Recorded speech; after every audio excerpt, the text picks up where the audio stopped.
Hi, I'm Susan Colley, and welcome to You're Not Alone Surviving Your Child's Disability. At some point in your disabled child's teenage life, plans for transitioning into adulthood need to be addressed. Preparation for this transition is emotionally and physically challenging, taking lots of time and effort. Here to examine the process of transitioning are Daphne Krug-Gordon, founder and president of the Agency Toward Independent Living and Learning, Inc., also known as TIL, and Barbara Jackins, attorney with the Special Needs Law Group of Mass. They also both happen to be co-authors of a new book entitled Moving Out, which covers all aspects of transitioning, some of which we will discuss today. Congratulations on your book. Thank you, Susan. I hope it does well. We do too. So let's begin. How do you know when to start planning for transitioning into adulthood at age 22, when you know your child will no longer be eligible for services under the educational system? Which one of you would like to start first? I'll start. We firmly believe that as early as it is comfortable for you to do so, and usually the signs in your environment, your other family members, will give you an indication when it's time to first start thinking about it, but then actively thinking about it. It's never too early to think about it, and the official transition time begins at age 14. Okay. That's what I thought. That's when I actually started for my girls. What is the first step in beginning the transitional process? And who should you choose to advise you, if anyone? Would you like to take that? You want to take that? Well, you need to start thinking about where you see your child as an adult.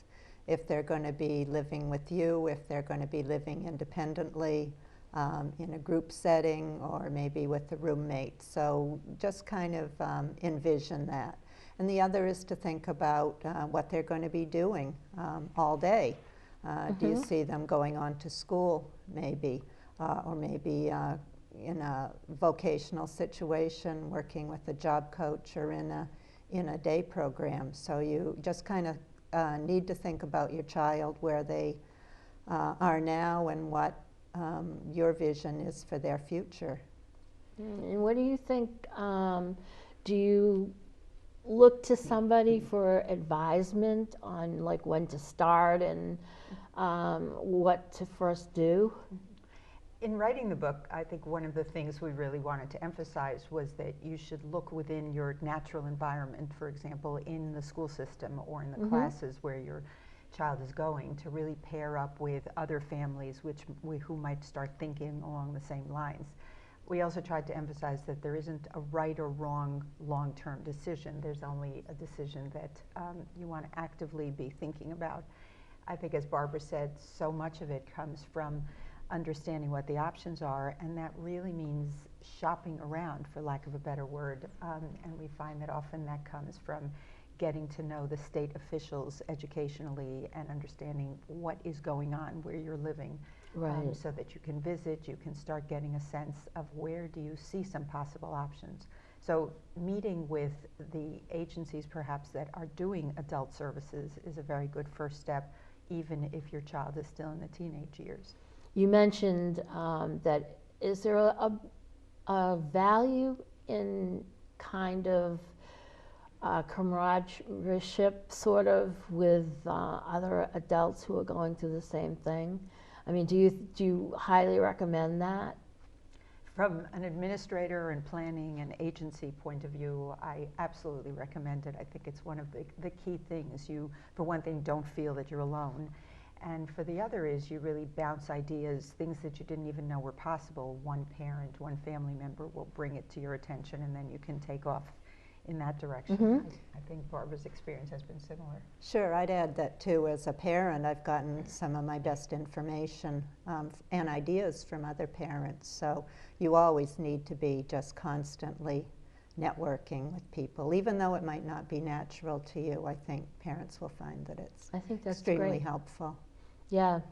What is a residential assessment and how do you get that? I know that it's supposed to help you plan. What is it exactly?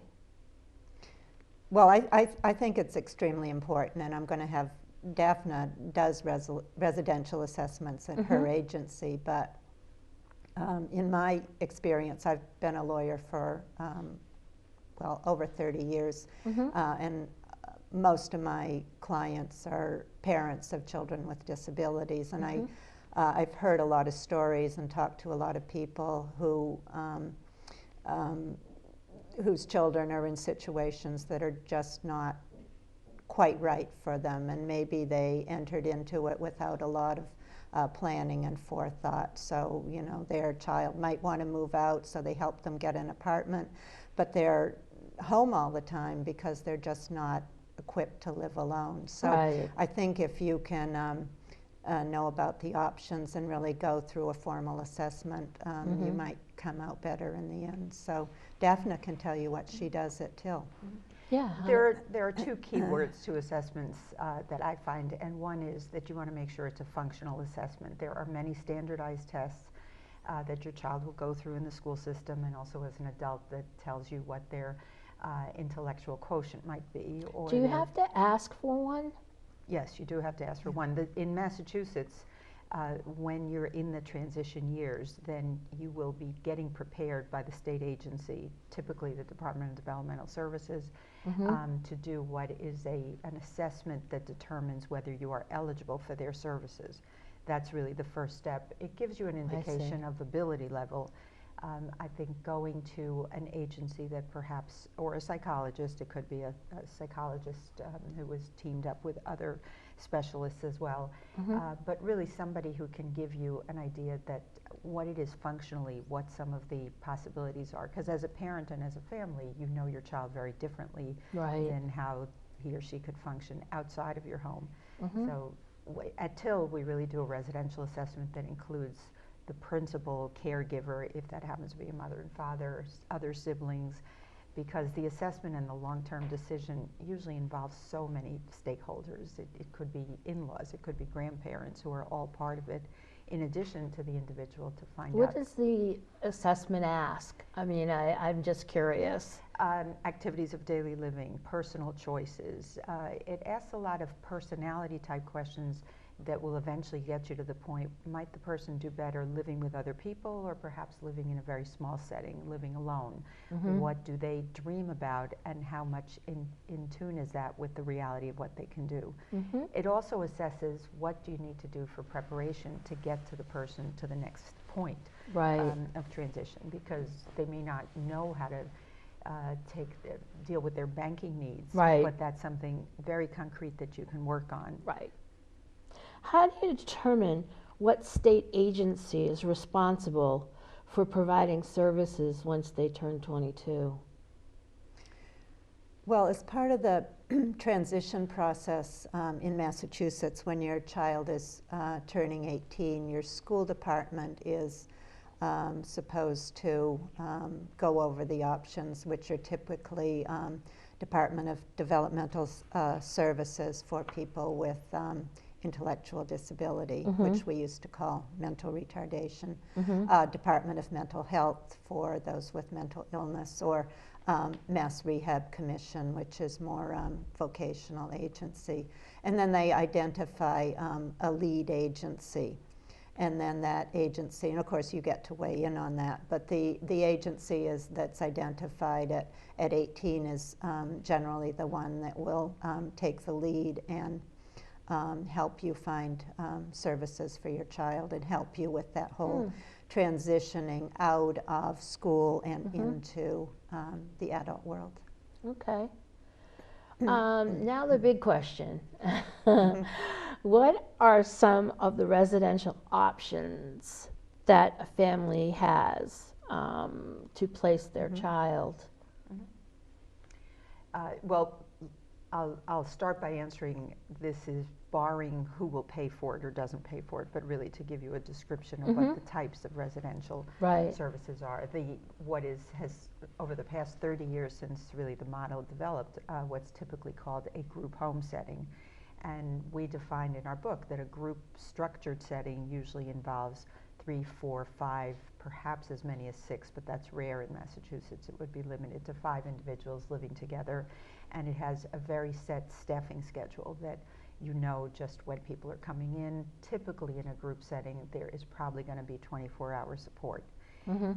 And that can either be put together by a state agency that will pay for the entire group, and then you find individuals to live who are compatible, or it can be put together by families independently. The other type of setting is what's called a life share setting, and a life share could be 1 or 2 or as many as 3 individuals living together. And again, you can either find a family who's already existing in the community who want to work and live and incorporate those individuals into their family lifestyle. And then there's another really semi-independent setting where an agency or a family might help their family member get set up in an apartment or a condo, find perhaps a compatible roommate, or live on their own, and then have outside support come in to help them with very specific things. There are new things that are being developed all the time. There are some farm settings where individuals are really a part of making the whole setup work and function. Do you have any comments on that? Well,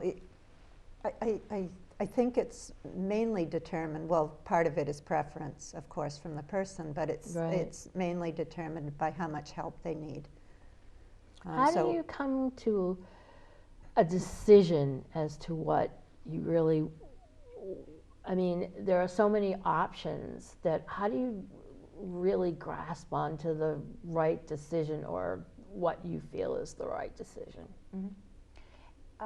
There are 3 main criteria that help you to decide just what the ultimate setting will be. And the first one, as Barbara said, is staffing. If truly, if the individual is at a point in their life when they need support for most things of daily living to get through the day successfully, that really helps you to figure out that living on their own is just not going to be the right setup. Finances get into it because if the person needs that much support, supporting them individually, just one person, is probably not going to work. The cost has to be shared. I think really the other criteria is deciding together with the individual and through the assessment what environment would they do best in an urban setting where there's a lot of stimulation, or in a more isolated or rural setting. So I would love to say that it's a science, but it's still an art, and part of it is the assessment, part of it is reality, and so much of it is really getting to the point of feeling that you've found it. You know, when you look around, visit, shop, talk to other people, it comes together. Yeah. Well, I don't know. Well, it's important to get out there and Sometimes look. it's just, I think that's the key, is getting out there and looking and examining every possibility. And keeping an open mind. And keeping a very open mind. And also not being too concerned that this has to be forever. It's not that you want to change things every year, but when I have worked with when I work with families with very younger children who are in the transition years or prior to graduating, they feel compelled to make the right decision forever. And sometimes that gets you so bound up, so stuck, because if you remember that we have not been in the same setting when we're 22 than we were when we're 32 or 42. And it helps you relax a little bit and come up with what seems right for the foreseeable future. And the person will grow and change, and they'll give you the cues about what might be different later. Okay. How do you help prepare your disabled child for independent living? What steps can you take?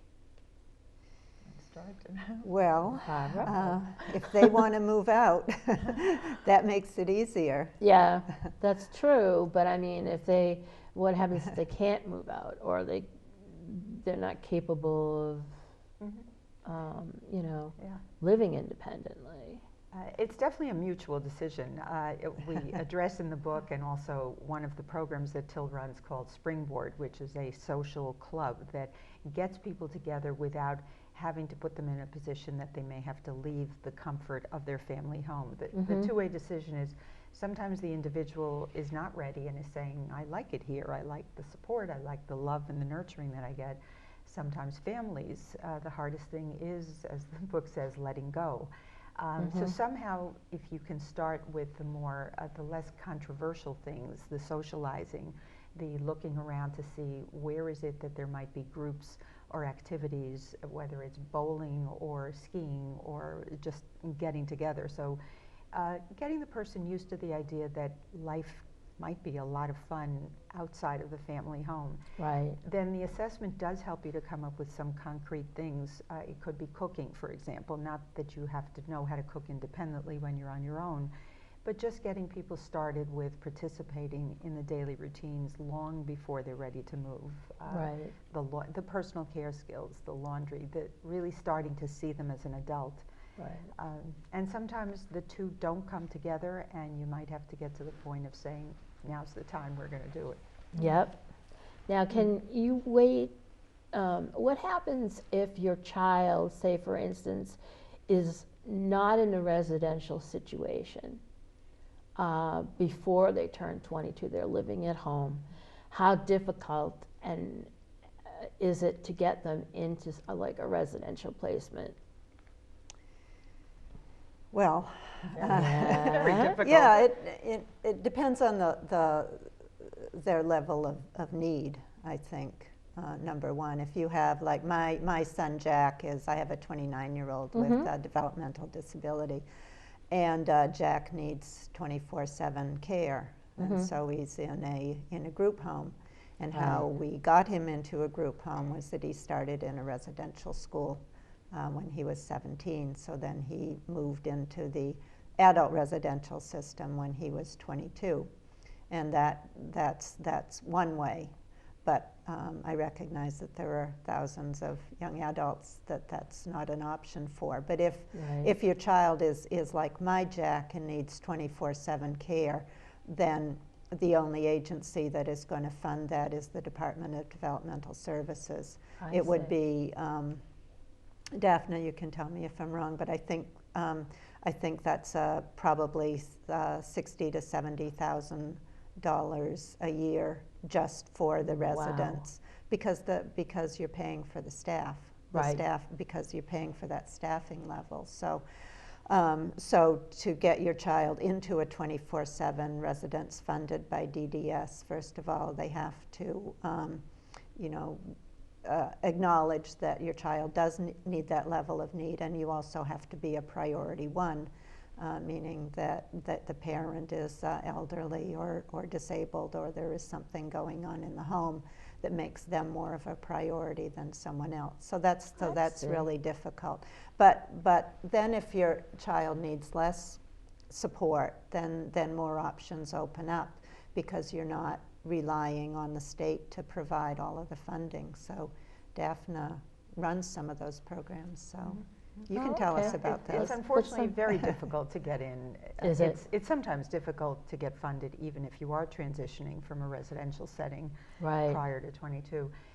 So much of it depends on the state budget, and there are two priorities after the initial assessment from the right agency.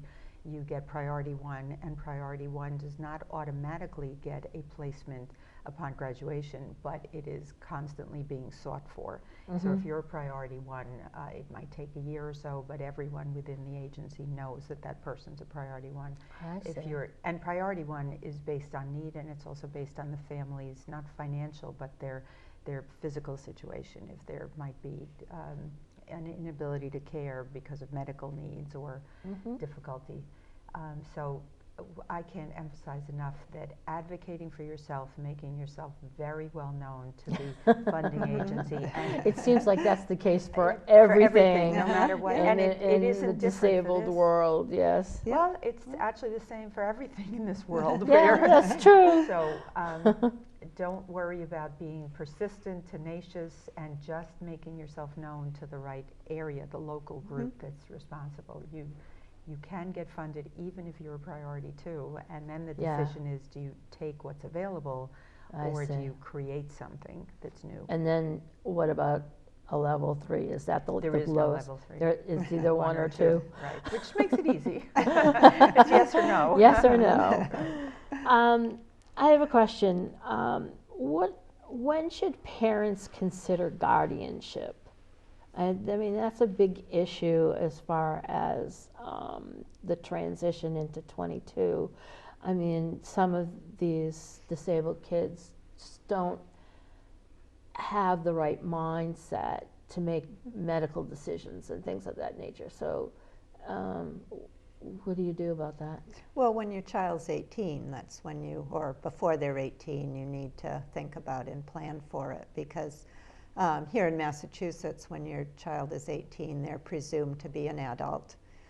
They are an adult, and they're presumed. Even though they're disabled? Yes, they're really? presumed to be capable of making their own decisions. So even though they have intellectual disability or serious mental illness, they're presumed to be capable. So if you want to continue to make decisions for them, you need to pursue guardianship. And it can often be a good idea, because you don't have to deal with the medical privacy issues. Right. Doctors may not want to talk to you if your child is over 18. If you're not a guardian, then they don't have the right Unless your child tells them that they can talk that they to can you. talk to you. You don't know That's what they're going to say. interesting. I mean, I've known some people in the mental health field, and they've had guardianship, but they somehow weren't allowed to find out anything from their psychiatrist or anything like that. Can they demand that if you're a guardian? Yes, I think you can. Yeah. Because there shouldn't be any privacy between a guardian and a treatment provider. Okay. In the mental health world, sometimes the therapeutic relationship trumps the guardianship. If you push it, you are allowed to get the information, but very often the mental health professional will say that they don't want to divulge that private information, Right. but you have to take more legal or affirmative steps to get it, if it makes sense. Yeah. And then decide also if your child's privacy is more important than your knowing. Well, So and think about your other children too. I mean, there may Right. be information that they, private, personal information that they don't want to give you, and you would respect that. And maybe sometimes, you need to respect that for your disabled child too. what are going to be your financial obligations as far as your child turning 22? Well, that's a great question. When our children turn 18, here in Massachusetts, we as parents have no financial obligations toward them. So they're considered adults and independent. So for purposes of getting the state to give them benefits, they don't look at our income, and they don't look at our resources anymore. Oh, I see. Okay. But However- I mean, what happens if you go towards the more independent Sure. route, where they have their own apartment or whatever? I mean, does the state still support them? There are Or- some programs that pay support, but if you can't get that funding for your child, then you may have to step up and contribute on your own. Yeah. You're not legally obligated to. Many families, if they are not prioritized or if they're not getting funding one way or another, they may start and initiate payment to support the placement that they're creating. And then it's very hard to go back and say to the state agency I can't that you would afford it like anymore. funding.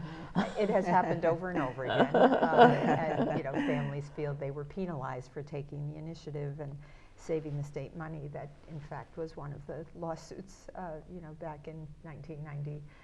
two that started, in 95 that started, which was the waiting list lawsuit, and that was really what generated a lot of new programs. Families said, we've been waiting, we did things on our own, we saved the state money, and over 2,400 families sued the state and got funding for 5 years, and there were 2,400 families who were offered placement over a 5-year period. And I think you said you answered this question before, but when is it ever, do you feel personally that it's an advantage for a disabled person to live at home the rest of their lives? Personally, right? Personally, on a personal note. I know that they can, but do you feel there's any benefit to that? Well, the benefit is the long-term stability and nurturing. This isn't an indictment or a negative statement. Depending on your philosophy of adulthood and independence, I have the same approach for everyone, which is that independence and living away from your initial birth home, family home, is advantageous to get the most out of life. But there are some nuclear families, there are some generational families that don't have that point of view, and I don't think it's wrong, but personally... But what happens, say for instance, when the parents pass away and this child is left with no one? I mean, it's a shock to the poor child. Well, with no one and without the skills and the social support and the benefit of 20, 30 years of adulthood of feeling like you're your own person. So it just depends on the family. My personal view is that life is more interesting when you are living amongst some peers and getting, moving on to the next step of development, of anyone's development, with a disability or not. But it's a personal decision. Barbara, how do you feel about that? Well, I tend to share that, and my, I guess the point I would make is that most children outlive their parents. So there's the difficult reality that we're going to die before our children, so our children are not going to be at home with us forever. And then it's not always that clean. Here I am, and I have a nice life here with my child, and then I'm gone. Well, there's a lot in there. There's the decline and the disability and the very messy reality of not being able to take care of your child, not being able to take care of yourself. Right. So that's why I like to see families think about that and plan for it. Right. Instead of just hoping for the best and Well, what happens when you discover that the residential placement or whatever placement that you end up putting your child in is definitely the wrong choice, and you have to remove your child from whatever that situation is immediately? What do you do? Well, if it's immediate, I guess you're referring to something like an like abuse something situation. Abuse situation, or they're just not doing well. The staff seems to be not supportive. Well, if it's an immediate situation, there are quite a few measures in Massachusetts that make sure that something that's immediate abusive will not go on beyond the few minutes after it's identified. It's the more harder issue of it doesn't feel right. A lot of what you should do in Massachusetts is extremely responsive to families' input, but you should continue to be involved with what goes on so that it's not a sudden realization that this isn't right. Ideally, try and work it out with the group, but then with the agency that's doing it. But if that doesn't work, you should definitely deal with the funding source, because they will orchestrate meetings to determine whether it can be changed or it really needs to be moved. Somebody needs to be moved. Okay, and Barbara, what do you think about that?